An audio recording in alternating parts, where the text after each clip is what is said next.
उपमुख्यमंत्री शिंदेंसंदर्भातल्या वक्तव्यावर stand up comedian Kunal कामरा ठाम आहे। माफी मागणार नाही अशी कुणाल कामरानं एक्स पोस्ट केली आहे। उपमुख्यमंत्री अजित पवार जे बोलले तेच आपण बोललो असा दावा कामरानं केलेला आहे। धमकी देणाऱ्या शिंदेंच्या शिवसेनेच्या नेत्यांना सुद्धा कामरा त्याच्या शैलीत उत्तर देतोय।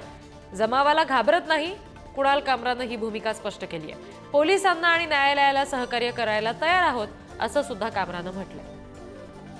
बघूयात कामराची या संदर्भातली एक्स पोस्ट काय।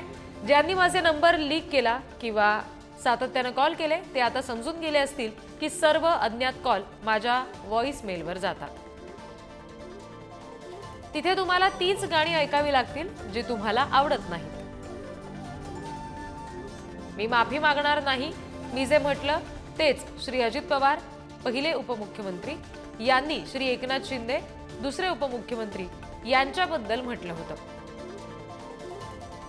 मला या जमावाची भीती नाही आणि मी हे संपायची वाट पाहत माझ्या बेड खाली लपून बसणार नाही।